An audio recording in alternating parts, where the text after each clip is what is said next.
पत्रकार परिषद में आपનું स्वागत है। हमारे साथ हमारे जिला प्रमुख सहित जिलानी टीम हमारी साथ उपस्थित है। आम आदमी पार्टीए गई काले माननीय अरविंद केजरीवालजीए जे रीते अमे विसावदરની ચૂંટણી જીત્યા પછી અઢળક ફોન આવી રહ્યા છે, અઢળક મેસેજીસ આવી રહ્યા છે લોકોને એક આમ આદમી પાર્ટીમાં ગુજરાતમાં વિકલ્પ દેખાયો છે।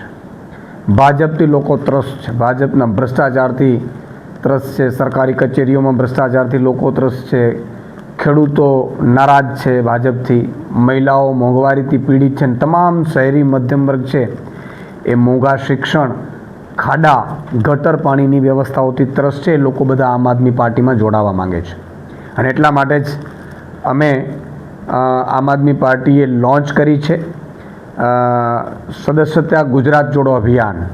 આ ગુજરાત જોડો અભિયાનમાં ગતરોજ જ માનનીય અરવિંદ કેજરીવાલજી જ્યારે લોન્ચિંગ કર્યું ત્યારબાદ તુરંત જ 30,000 જેટલા મિસ કોલ આવ્યા છે।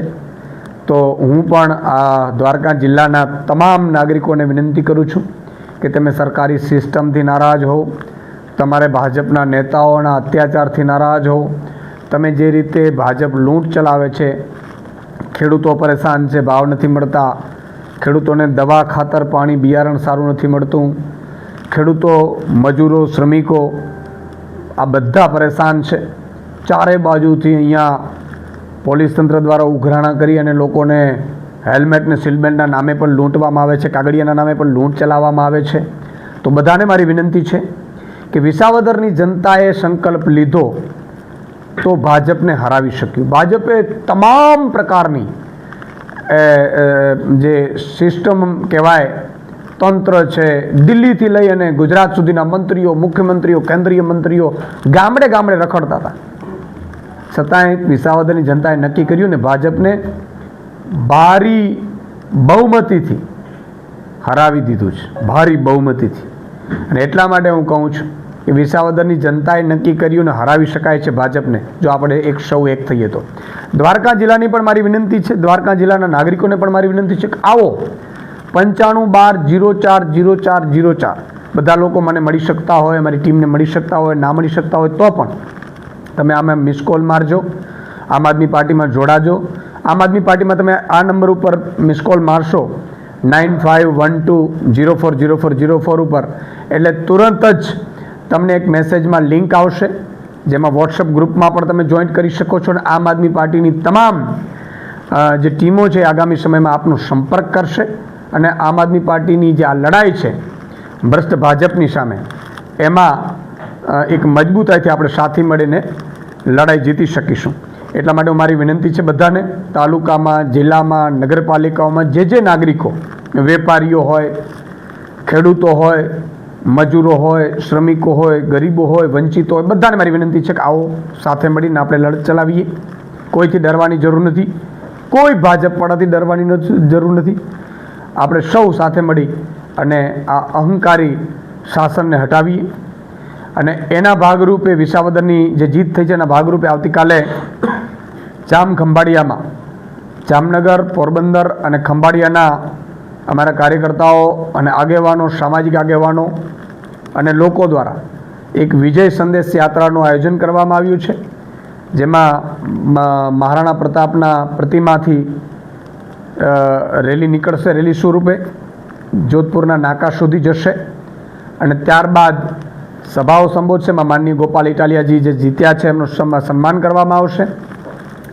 માનનીય પ્રવીણ રામજી, રાજુ કરપડાજી, સાગરભાઈ રબારી, હેમંતભાઈ ખવા, તમામ અમારા ધારાસભ્યશ્રીઓ, તમામ અમારા લીડરો આ બધા અહીંયા ઉપસ્થિત રહેવાના છે વિજય સંદેશ યાત્રામાં। હું નાગરિકોને વધારેમાં વધારે વિનંતી કરું છું કે આવો સાથે મળીને આવતીકાલે એટલે કે આવતીકાલે 10:30 વાગે આપણે રેલી સ્વરૂપે શરૂ કરીશું। તો આપ સૌ એમાં ઉપસ્થિત રહો 5 તારીખે એ મારી સૌને વિનંતી છે। અને ગુજરાતની જનતા પરિવર્તન ઈચ્છી રહી છે, દ્વારકાની જનતા પરિવર્તન ઈચ્છી રહી છે। હું ખંભાળિયાના અત્યારે બજારોમાં નીકળ્યો તો મને બહુ દુઃખ થયું, બહુ જ દુઃખ થયું। ખંભાળિયા મારી જન્મભૂમિ છે અને એટલી ગંદકી, એટલું રોગચાળો ફાટી નીકળે એવી સ્થિતિ, એટલા ખાડાઓ, એટલા રસ્તા ખરાબ, પ્રજાને કેમ જીવી રહી છે પ્રજા.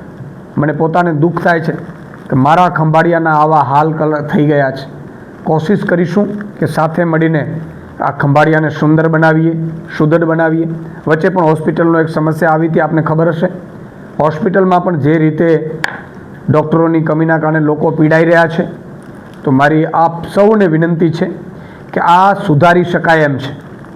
આપણે વિદેશમાં તમે જાઓ તો ખબર પડશે તમને કે કેટલા સુંદર રીતે એ 2-2, 5-5, 7-7 વર્ષની ડેવલપમેન્ટમાં સત્તામાં ખૂબ સુંદર શહેરો બની શકે છે, રાજ્યો બની શકે છે, દેશ બની શકે છે. તો આપણું ખંભાળિયા આટલા વર્ષો બાદ 30 વર્ષ શાસન જે કોંગ્રેસનું રહ્યું, 30 વર્ષ ભાજપનું રહ્યું, છતાંય 75 વર્ષની આઝાદી બાદ પણ આપણા ખંભાળિયાની હાલત છે.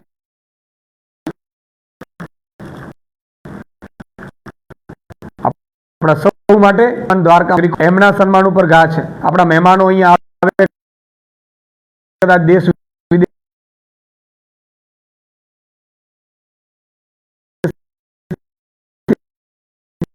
પણ કોઈ મિત્રો આવે તો આપણી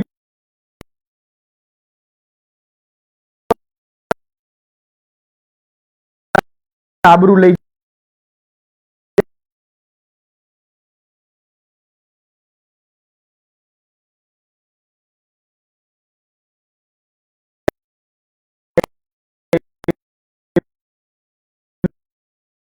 છે. આપણે કોઈ સવાલ તો કઈ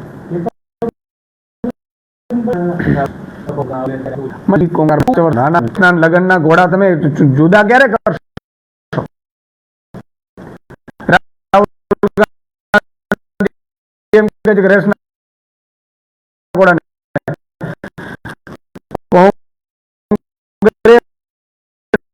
ભાજપ મળીને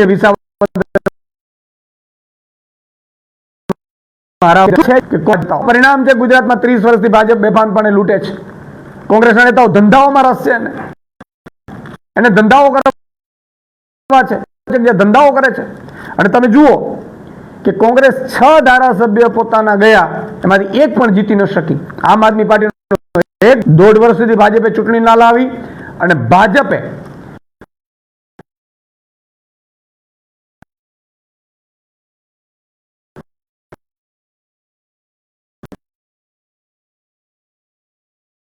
ચૂંટણી લેશમાં 0 સીટ સાથે.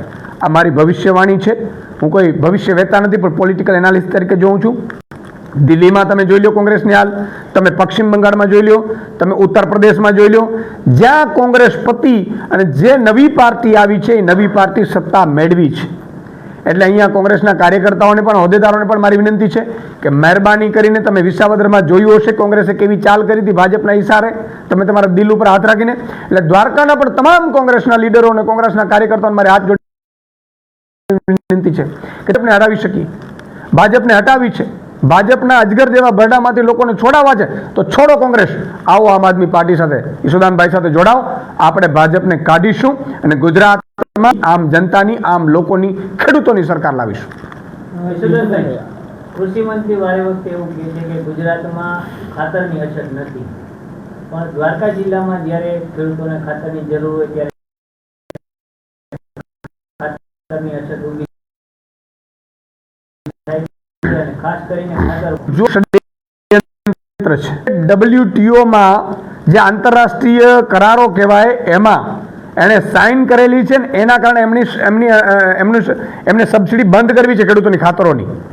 ખાતર ખેડૂતોની તમે નેનો એટલા માટે લાવે, ખાતરની શોર્ટેજ ઊભી કરે એટલે ફરજિયાત નેનો એને લેવું પડે, અને નેનો લેવું પડે એટલે થઈ અને ધીરે ધીરે આ ખાતર બંધ કરી સબસિડી વાળું, અને સબસિડી વગરનો જે અમેરિકન જે લોકો દેશોએ આના ઉપર દબાણ લાવ્યા છે કે ભાઈ ખેડૂતોની, ભારતના ખેડૂતોની સબસિડીઓ બંધ કરો તમે, એટલે ધીરે ધીરે જુઓ તમે સબસિડીઓ બંધ કરવા માંડ્યા. ગેસની સબસિડી બંધ કરી દીધી નાગરિકોની. તમે આની સબસિડીઓ તમે જુઓ 50 કિલોની ખાતરની આવતી હતી, અત્યારે 45 કિલોની વેચાય છે. પણ દ્વારકા જિલ્લાના તમામ નાગરિકોને હું કહું છું કે તમારો ભાઈ બેઠો છે, કોઈએ ચિંતા કરવાની જરૂર નથી. કોઈ પણ તંત્ર હશે, કોઈ પણ ભાજપનો નેતા હશે, કોઈ પણ એ પોતાની જાતને એમ સમજતો હશે કે હું નેના બટકાવીને હું કરોડો રૂપિયા કમાઈ લઈશ, તો એ અહીંયા નહીં બનાવવા દઈએ. ખાતરની હું તંત્રને પણ કહું છું કે પૂરતો જથ્થો દ્વારકા જિલ્લાના મારા ખંભાળિયામાં પૂરતો જથ્થો આવવો જોઈએ. જો પૂરતો જથ્થો ન મળ્યો અને ફરજિયાતપણે નેનો આપવાની વાત કરી તો ઈશુદાન ગઢવી પણ ખેડૂતોની સાથે આંદોલન ઉપર ઉતરશે અહીંયા ખંભાળિયામાં. એટલે હું તંત્રને પણ અત્યારથી કહી દઉં છું, જે તમારે વ્યવસ્થા કરવી હોય કરીને રાખો. તમે જો ખેડૂતોને, દ્વારકાના ખંભાળિયાના ખેડૂતોને એક પણ જગ્યાએ નેનોનો દબાણ કોઈએ પણ કર્યું તો પછી એણે પરિણામ ભોગવવા તૈયાર રહેવું પડશે. એ અધિકારી હશે, એજન્સીવાળો હશે, કોઈ નેતા હશે. અને તમામ ખેડૂતોને પણ મારી વિનંતી કરું છું, જોઈને પણ નેનોનું કે તો મને મારું અથવા મારી ટીમનો સંપર્ક કરજો. કોઈ નેનો ફરજિયાત નથી. અને ખાતરની શોર્ટેજ ન ઊભી થાય અત્યારથી હું તંત્રને વિનંતી કરું છું, કૃષિ મંત્રીને પણ વિનંતી કરું છું, મુખ્યમંત્રીને પણ વિનંતી કરું છું કે મારા દ્વારકાના ખંભાળિયાના ખેડૂતોને પૂરતું ખાતર સમયસર અને વગર નેનોએ મળી રહે.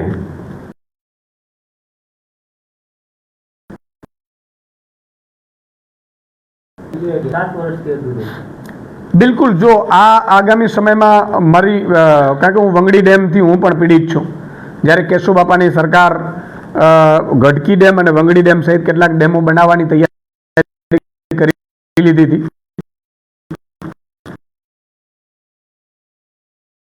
એમાં ગઢકી ડેમ બની પડ્યું છે. હું 8 ગામોમાંથી, મારું ગામ પણ પીપળિયા, માડી પીપળિયા આવે છે, અમને પણ ખૂબ નુકસાન ગયું છે. વંગડી ડેમ માટે તમામ ખેડૂતોને સાથે લઈને આગામી સમયમાં કાર્યક્રમો પણ આપવામાં આવશે. હું સરકારને વિનંતી કરું છું કે કાર્યક્રમ પહેલા વંગડી ડેમનો જો ઉકેલ લાવવાનો હોય તો લાવી દો. જે ખેડૂતોને વળતર મળવા પાત્ર છે એને વધારી દો ને. 5, 25, 100 કરોડ રૂપિયા વધારે આપવાના ખેડૂત સરકાર તો વંગડી ડેમની પણ કામગીરી કરે. નહીં તો એના માટે આગામી સમયમાં કાર્યક્રમો કરવામાં આવશે. સાની ડેમ છે, સૌની યોજનાના પાણી પણ પહોંચ્યા નથી. સાની ડેમમાં પણ તમે કીધું એ જ સ્થિતિ છે. અને સાથે સાથે મારે કહેવું છે, ફાટકના પ્રશ્ને લોકોને બહુ હેરાન કરવામાં આવ્યા છે. મરજી પરિતારે અણઘડ વહીવટના કારણે કોઈ નેતાના કહેવાથી ફાટક બંધ કરી દેવામાં આવે છે કે પર્ટિક્યુલરી ફલાણા એરિયાના લોકો ભલે પીડાય. આ શું થઈ રહ્યું છે? રાજનીતિ આવી ન. તો મારી વિનંતી છે, તમે જુઓ કે ખામનાથ ઉપર, રસ્તા ઉપર પણ ઘણા સમયથી રોડ બની રહ્યો છે. ઘણા સમયથી રોડ બની રહ્યો છે, બનતો જ નથી રોડ. 6 મહિના આપો ભાઈ સુદાનભાઈને, શું રોડ ન બને? બ્રિજ બનતા વાર લાગે કઈ? આપણે ચંદ્ર ઉપર પહોંચી ગયા છીએ, આપણે મંગળ ઉપર યાન જઈએ છીએ, આપણે ચંદ્ર ઉપર છે એને પાછી લાવી શકીએ છીએ. અને ખંભાળિયામાં રોડ નથી બની શકતા, રસ્તા નથી બની શકતા, પાણીની સમસ્યા ઉકેલ નથી લાવી શકતા. આટલા માટે આ અભણોની સરકાર બેઠી છે. અને એના કારણે લૂંટેરાઓની, ભ્રષ્ટાચારની, અને દરેક જગ્યાએ કોન્ટ્રાક્ટરમાં પોતાના મળતિયાઓ બેસી ગયા છે, જે તમામ જ્ઞાતિના લોકોને, જાતિના લોકોને, ધર્મના લોકોને, ખેડૂતોને હેરાન કરે, પરેશાન કરે છે. મારી વિનંતી છે કે આમાંથી આપણે બધાએ સાથે મળીને લડત ચલાવવી પડશે, મુક્તિ અપાવવી પડશે.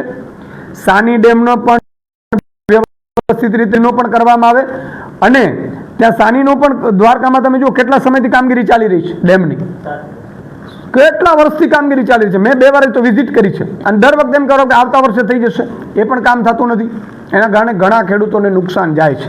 તો આ મુદ્દે પણ જો સરકાર નહીં કદમ ઉઠાવે, નેતાઓ નહીં ઉઠાવે, તો આગામી સમયમાં હું કહું છું ખેડૂતો આવશે મારી સાથે, તો હું એના માટે આંદોલન ચલાવવા તૈયાર છું. આગામી વિધાનસભાની અને સ્થાનિક સ્વરાજની ચૂંટણીને લઈ અને ભાજપ કોંગ્રેસ વચ્ચે શું, આમ આદમી પાર્ટી અને કોંગ્રેસ વચ્ચે શું રણનીતિ રહેશે? આમ આદમી પાર્ટી હવે એકલા ચૂંટણી લડવા માટે, કારણ કે જનતાએ અમને એવો મેસેજ આપ્યો છે કે વિસાવદરમાં કોંગ્રેસ હોવા છતાં 5000માં સિમટી ગઈ છે. કોંગ્રેસના નેતાઓ ઉપર અમને પણ વિશ્વાસ નથી ક્યારે ફૂટી જશે, કોંગ્રેસના નેતાઓ ક્યારે વયા જશે. એટલે આમ આદમી પાર્ટી આગામી સમયમાં તાલુકા જિલ્લાની ચૂંટણીઓ મજબૂતાઈથી અહીંયા લડવાની છે. આગામી 15-20 દિવસ પછી અમે ઉમેદવારો શોધવાનું પસંદ કરીએ છીએ. હું તમામ દ્વારકા જિલ્લાના નાગરિકોને, યુવાનોને વિનંતી કરું છું કે તમે તલાટી માટે બનાવો, એમાં પેપર લીક થશે. તો મારી વિનંતી છે કે છોડો તલાટીની તૈયારીઓ, છોડો પોલીસ કોન્સ્ટેબલની તૈયારીઓ, છોડો સરકારી નોકરીની. આની સરકાર નોકરી કરી શોષણ થશે. આવો રાજનીતિમાં. તાલુકા પંચાયતમાં તમે તાલુકામાં 5 ગામમાં મહેનત કરો 3-4 મહિનામાં, તાલુકા પંચાયતની સીટ જીતો અને ટીડીઓના બોસ બનો તમે, તલાટીઓના 30 તલાટીઓના બોસ બનો તમે, જિલ્લા પંચાયતની સીટ જીતો, ડીડીઓના તમે બોસ બનો. રાજનીતિમાં આવો, બધાને મારી વિનંતી છે. રાજનીતિમાં યુવાનોની ખૂબ જરૂર છે, સારા લોકોની જરૂર છે. તો દ્વારકા જિલ્લાના યુવાનોને પણ મારી અપીલ છે કે આવો રાજનીતિમાં, અમે તમને તક આપીશું. ભાજપ કોંગ્રેસ વાળા તો પોતાના સગા સંબંધીઓને જ ઊભા રાખે છે, બીજા કોઈને વાળો જ નથી આવવા દેતા. આમ આદમી પાર્ટી તમામ નવયુવાનને જે મહેનત કરે છે, જે ભણેલો ગણેલો છે, જે લોકો માટે લડવા માંગે છે, લોકોનો અવાજ બનવા માંગે છે, એને આમ આદમી પાર્ટી તક આપશે. મજબૂતાઈથી ચૂંટણી લડો, શાસન વ્યવસ્થામાં અંદર થાઓ અને ભ્રષ્ટાચાર મુક્ત શાસન આપીને તમે તમારું ગામ, શહેર, તાલુકો, જિલ્લો અને સમાજનો વિકાસ કરો. ઈસુદાનભાઈ, એક તમે ઈસુદાનભાઈ દેવભૂમિ દ્વારકા જિલ્લાના મોટે ખંભાળિયા અને યાત્રાધામ દ્વારકામાં રખડતા ડ્રોનનો ત્રાસ કે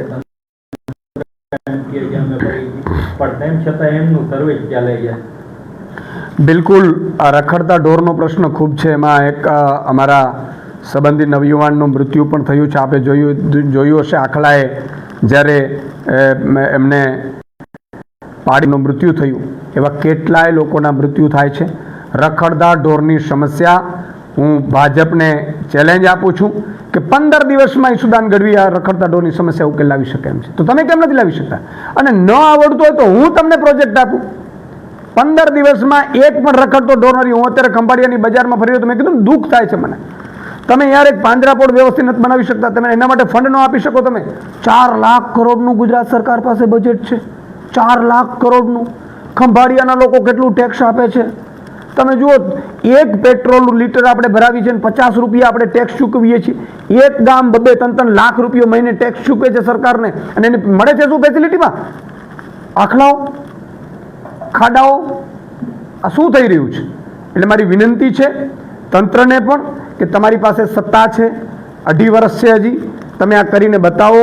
સ્વચ્છ સુંદર ખંભાળિયા બનાવો. એમાં ઢોરની પણ એવી, જો એ પણ પશુ છે, એને રખડવાનો શોખ નથી થતું, પશુને મજબૂરી છે ત્યાં રખડવું પડે છે, તો એમના માટે અલાયદી વ્યવસ્થા કરો, ચારાની વ્યવસ્થા કરો. એમને પણ, એ પણ સુખી થાય અને નાગરિકોને પણ અડચણરૂપ ન થાય. આગામી ચૂંટણી છે ઈસુદાનભાઈ, સરકાર કોંગ્રેસ અને આમ આદમી પાર્ટી સાથે લડશે કે? આમ આદમી પાર્ટી મજબૂતાઈથી પોતાની રીતે ચૂંટણી લડશે. ઓકે.